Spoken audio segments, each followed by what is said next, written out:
Bem-vindo, meu querido irmão, para a nossa reflexão desta solenidade de nosso Senhor Jesus Cristo, Rei do Universo.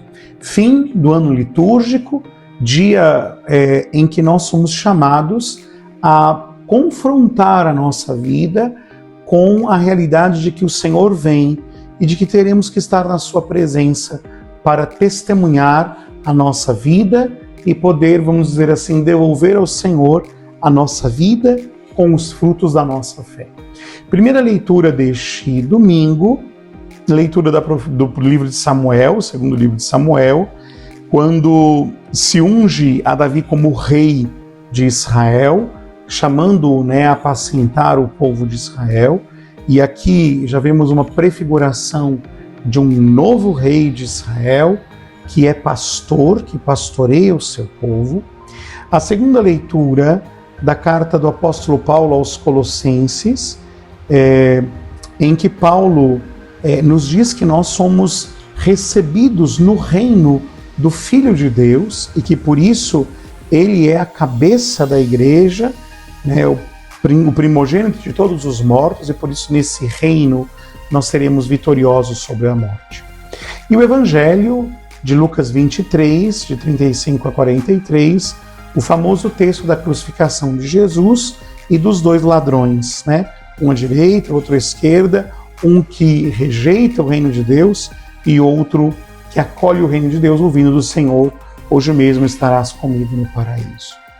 Meus irmãos, celebrar Cristo, Rei do Universo, é celebrar o sentido último da nossa história, de que toda a história humana está orientada para um final, para um ômega, para um destino.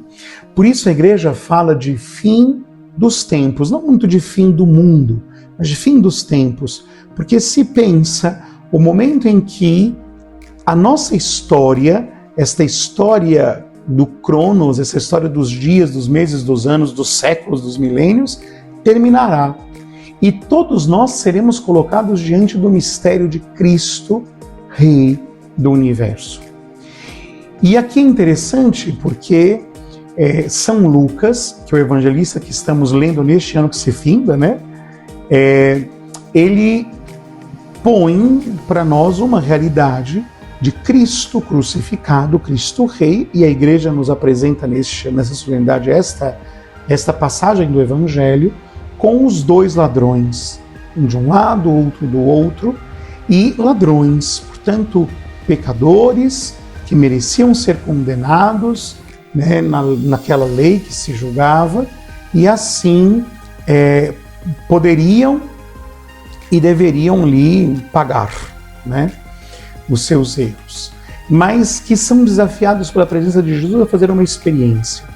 Diante da realidade da morte, ou seja, de uma vida sem sentido e fechada no pecado, eles poderiam agora abrir-se a amar, a escolher Jesus como Salvador ou fechar-se. E, de alguma forma, meus irmãos, aqui está também o dilema da nossa vida: a vida nova ou a vida do homem velho? O que nós queremos ser? O que nós queremos viver? Diante de ti coloco vida e morte, bênção e maldição. Vai nos dizer o Deuteronômio: tu tens que escolher. Escolhe, pois, a vida.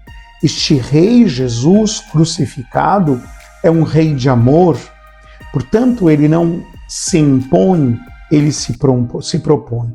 E na cruz ele nos revela o amor, mas cabe-nos aceitar este amor. Ou seja, escolher por estar em Cristo e viver como Cristo no amor. E é aqui que está o segredo do reino. Como é que se entra no reino de Cristo? Como é que se passa no reino de Cristo? Morrendo para si. E esse morrer para si significa amar, dar a vida como Cristo deu. Arrependido dos nossos pecados, escolher a Cristo e viver como Ele. E rejeitar a este reino não é simplesmente oficialmente dizer não, mas é só não escolher, ou seja, fechar-se na própria realidade de pecado, na própria realidade de fraqueza e viver uma vida para si, uma vida egoísta, né? Isso já implica, vamos por assim dizer, a condenação. Meus irmãos, a palavra de Deus de hoje nos diz que a cruz, ela é capaz de reunir, de um lado, como diz os santos, os amigos de Cristo e os inimigos de Cristo. A cruz é um evento tão radical que diante dela, necessariamente, nós teremos que nos posicionar. Qual é a tua escolha? Qual é a minha escolha? O que hoje você quer escolher? Entrar no reino de Cristo e permanecer neste reino de Cristo ou rejeitá-lo? Para rejeitá-lo basta a omissão do bem, basta a omissão do amor. Mas para escolhê-lo, preciso escolher o caminho de Cristo. E o caminho de Cristo é a renúncia de si mesmo, né? E a escolha de amar, de não ter uma vida fechada para si mesmo, mas uma vida que se faz aberta ao outro, renunciando a si mesmo e se fazendo dom. Vejam, meus irmãos caríssimos, nós vivemos num mundo profundamente marcado pelo egoísmo, pelo desejo de poder, pelo desejo de ter, pelo desejo de prazer, aquelas primeiríssimas tentações lá do comecinho do Evangelho. E agora nós somos chamados a perceber que nós somos tocados por isso. Nós também temos em nós o germe desta tentação, dessas tentações, porque são frutos do nosso pecado. Mas a cruz de Cristo, que vence o pecado, que vence a morte, que vence o demônio, que vence a concupiscência, que vence essas tendências, né, ao mal, nos dão a possibilidade de escolher viver no amor.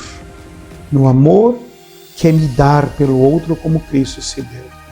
Se você olhar para a sua vida hoje, o que você tem escolhido?